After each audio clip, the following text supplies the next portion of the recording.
You were taught the Pythagorean theorem. You were taught the parts of a cell. You were taught the year the Roman Empire fell. Nobody taught you how to not be broke at 40. That's not an accident. That's a gap. And in the next 12 minutes, we're closing it. By the end of this video, you will understand the 5 moving parts of personal finance, the actual machine underneath the buzzwords, and exactly where you fit into it right now. No jargon. No get rich quick. Just the system, laid out the way it should have been the first time. Let's start with a question most people can't actually answer. What is personal finance? If you ask 10 people on the street, you'd get 10 different answers. Budgeting. Investing. Not buying coffee. Something to do with credit scores. They're all half right. And that's the problem. Personal finance isn't one thing. It's a system of 5 decisions, made every single month, whether you make them on purpose or by accident. Here's the definition that actually matters. Personal finance is how you decide what happens to every dollar that passes through your hands before it happens to you. That's it. That's the whole subject. Everything else is just detail. There are 5 pillars holding this up: income, spending, saving, debt, and investing. Miss one, and the other 4 wobble. Master all 5, and you've effectively built a machine that works for you, even while you sleep. Let's take them one at a time, starting with the one everyone underestimates. Pillar 1. Income. The fuel. Most financial advice skips straight past this one, as if your income is fixed and the only variable left is how you spend it. That's backwards. There are 2 kinds of income: active, the money you trade hours for, and passive, the money that shows up whether you work that day or not. In 2019, the average U.S. household relied on active income for over 80% of total earnings. That means almost all of it disappears the moment you stop showing up. The goal of Pillar 1 isn't just earn more. It's diversify the source. A raise helps for a year. A second stream, even a small one, compounds for a decade. Before you optimize how you spend a dollar, ask a bigger question. How many directions is that dollar coming from? Pillar 2. Spending. This is where most people start, and where most people also quietly lose the game, because they treat a budget like a diet instead of a blueprint. Here's the framework worth remembering: the 50-30-20 rule. 50% of income to needs, rent, groceries, utilities. 30% to wants, the stuff that makes life worth living. 20% to savings and debt payoff. It's not a law. It's a starting ratio you adjust to your reality. But here's the part nobody says out loud.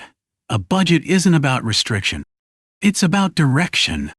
Every dollar you don't assign a job to will assign itself one, usually to whatever's easiest to buy at 11 p.m. on your phone. Track it for 30 days before you judge yourself. Most people don't have a spending problem. They have a visibility problem. Pillar 3. Saving.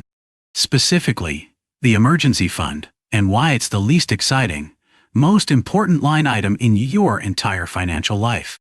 Here's the number that should worry you. A 2022 Federal Reserve survey found that 37% of Americans couldn't cover an unexpected $400 expense without borrowing or selling something. That's not a spending problem. That's a buffer problem.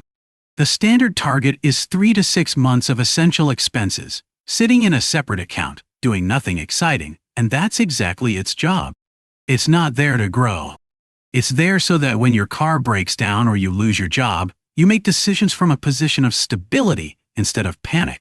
People without a buffer make their worst financial decisions during emergencies, high-interest loans, maxed cards, decisions made under stress instead of strategy. Build the buffer first. Everything after this pillar gets easier once you have one. Pillar 4. Debt issue. And here's the first thing to unlearn. Not all debt is the same animal. There's debt that builds, a mortgage on an appreciating asset, a student loan that increased your earning power. And there's debt that drains, high-interest credit cards, buy now, pay later stacked 5 apps deep. The average credit card interest rate as of recent data sits above 20% annually. Let that sit for a second. If your investments are earning 7% a year and your credit card is charging 20, you are not building wealth. You are on a treadmill running backwards. 2 proven strategies for getting out.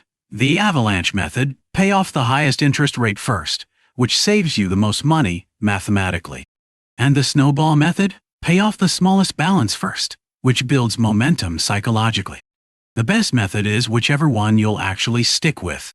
Debt payoff is a math problem and a behavior problem at the same time, and behavior usually wins. Pillar 5. Investing guiding.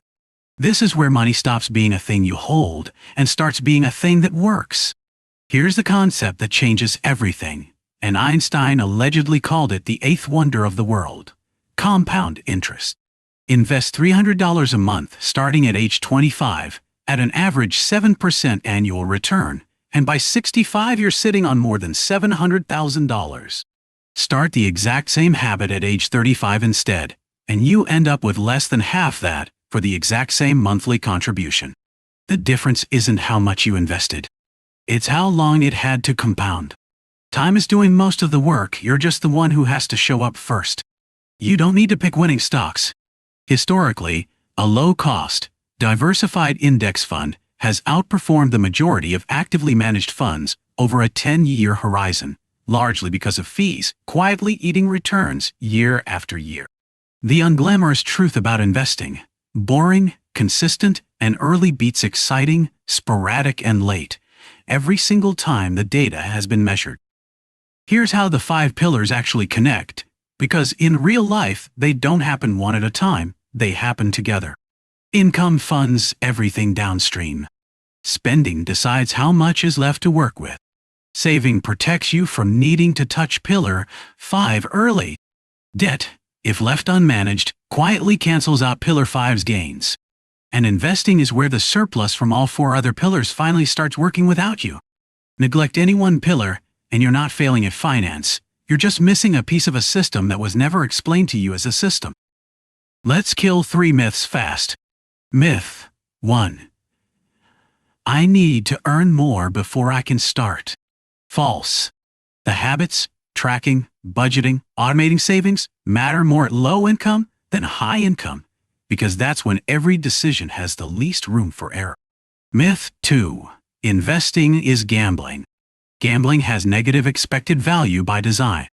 A diversified index fund, historically, has positive expected value over time. Different math, different category. Myth 3. A budget means no fun. A good budget is the reason you can enjoy your spending, because you already know the bills are covered. Guilt-free spending is a budget working correctly, not a budget failing. The pattern behind all 3 myths is the same. People confuse the appearance of control with actual control. Personal finance gives you the real thing. So where do you actually start? Today, not someday. Step 1. Track every dollar for 30 days. No judgment, just data. Step 2. Open a separate account and automate a small transfer into it every payday, even $20.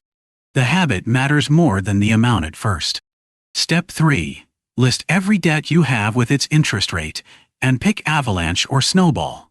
Then automate the minimums so you never miss a payment. Step 4. Once your buffer covers 1 month of expenses, open a retirement or brokerage account and automate a contribution, however small. Step 5. Revisit the whole system every 3 months. Life changes. Your plan should too. None of these steps require a finance degree. They require 20 minutes and a decision to start before you feel ready. Personal finance was never supposed to be a mystery reserved for people with the right degree or the right family. It's 5 decisions, made on purpose, repeated monthly, compounding quietly in the background of an ordinary life. You don't need more money to start. You need the system, and now you have it.